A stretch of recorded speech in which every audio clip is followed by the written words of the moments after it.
What do you mean you thought you hit rock bottom? I was going to ask that, actually. It's Yeah, found and very the answer is very profound. If no one remembers anything else I say today with you, no one ever hits rock bottom, no matter how bad or how hard it gets. No one ever hits rock bottom. We hit rock foundation. We hit rock belief. We hit the baseline core values and governing principles on which we were raised. Everything starts and continues and sustains itself based on belief. Question number 2, why did you keep going to so many different doctors? And the answer is really important. I kept going from doctor to doctor until I found one who believed I would get better.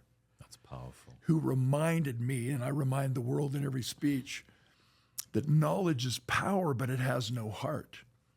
We don't learn to know, we learn to do.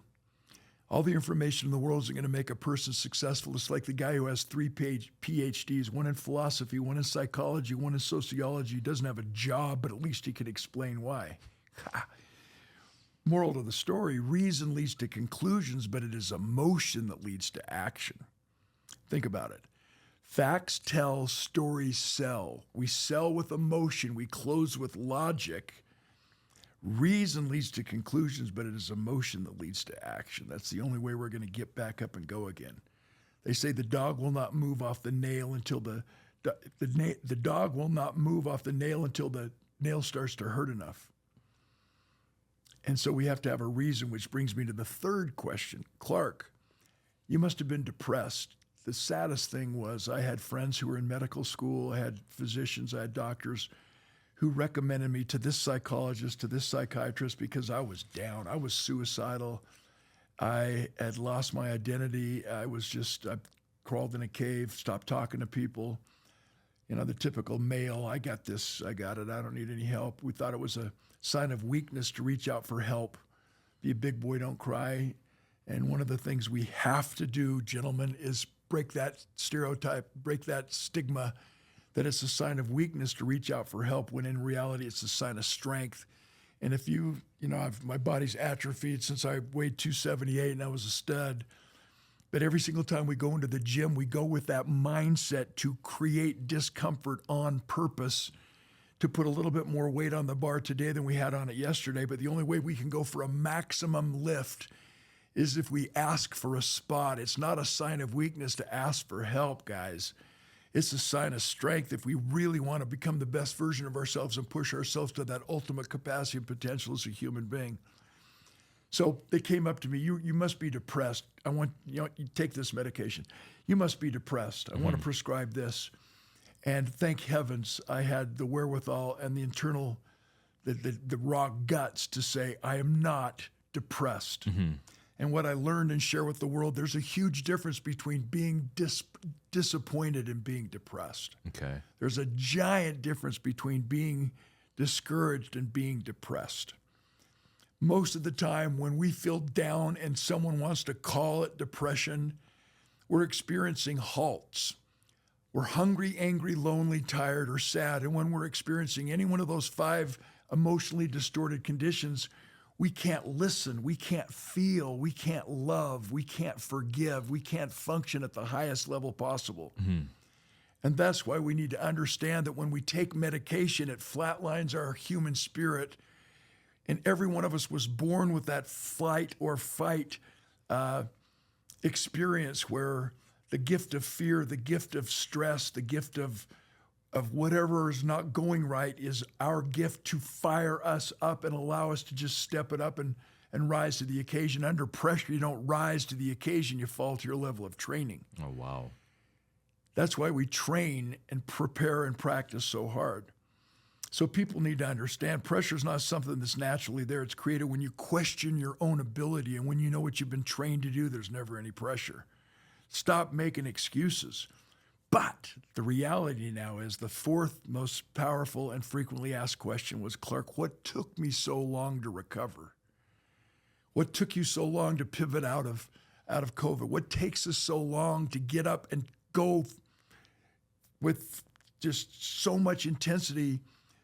It's the key to the code to winning, I really believe. And the question is, what took me so long? The answer is, I stayed paralyzed for 14 months because I was asking the wrong questions. Wow. I was asking the doctors how to get better when I should have been asking myself why. And once we answer why, figuring out the how to becomes clear and simple. And here's the science behind this so no one thinks it's a raw recovery. What we know is that if you only focus on the what and the how, you only engage the head, you only engage the brain. Okay.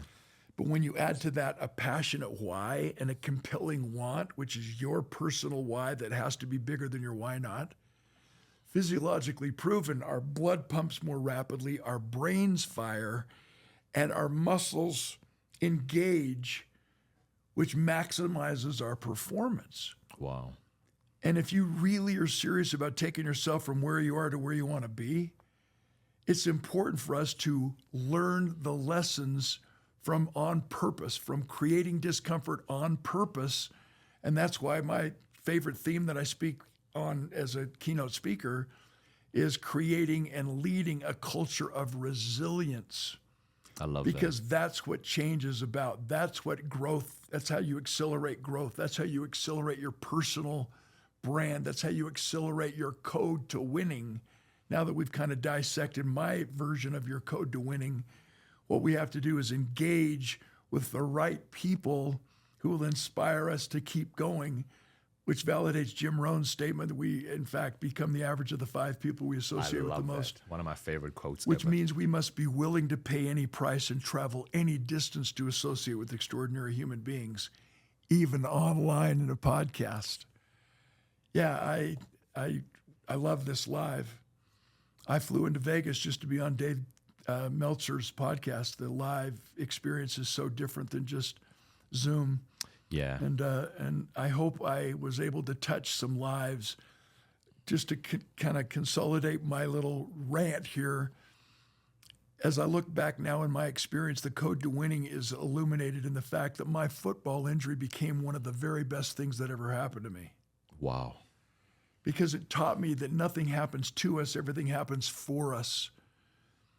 That my football injury is the reason why I'm here today. And it's not really what happens to us, it's how we respond. It's what we do with what happens to us that defines who we are. And that allows us to really finally tweak our MO, our personal motivation, our personal modus operandum that says, this is why I keep going.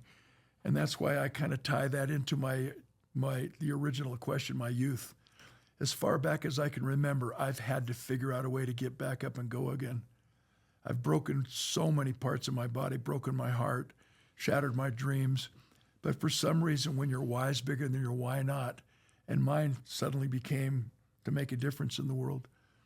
If you really think about it, KG, I spent so many years of my life, at least 13 years of my life, sacrificing and working hard and following my passion to be the best athlete I could be. How shallow is that? That I only focused on what matters at the moment. But now I'm spending the rest of my life focusing on what matters most, which is what lasts the longest. Wow. Oh my gosh, I love that. I brought up one of my 30, I think you said I had 50